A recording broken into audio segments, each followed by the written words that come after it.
नमस्ते। हाम्रा पुराना दलका नेताहरू शेरबहादुर देउवाज्यू डडेलधुराबाट,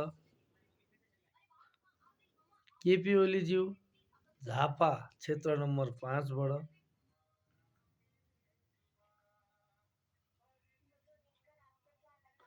प्रचण्डज्यू कहाँबाट मलाई थाहा छैन। तर अब चाहिँ तपाईँहरूको विश्राम लिने पालो आइसक्यो हजुर।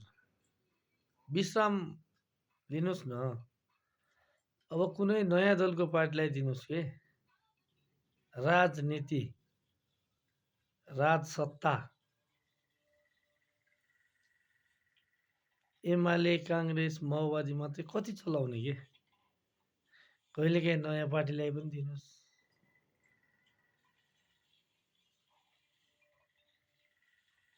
कसो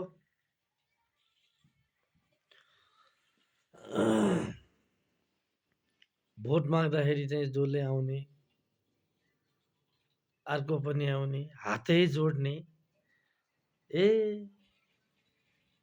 खेतमा भए मान्छे खेतमै जाने, बसमा भए बसमै आउने।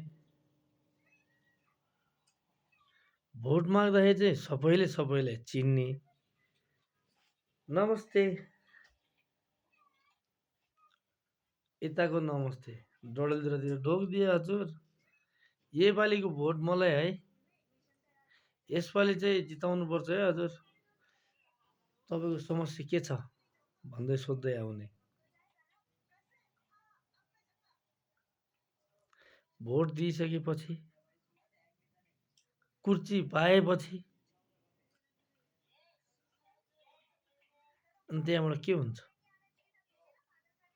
केही समस्या पर्यो, फोन गरेर हजुर हजुर हेलो सर नमस्ते हजुर, म फलानु बोल्दैछु, फलानु वडा कार्यालय फलानुबाट। ए को हो खै, म खासै चिनेन, म अहिले बिजी छु, मिटिङमा छु,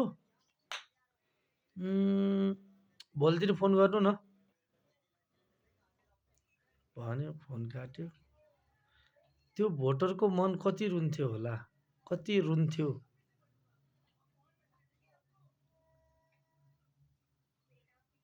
हो कि होइन? त्यही भएर देशभरि घन्टी बज्न कारणै त्यही हो। That's it.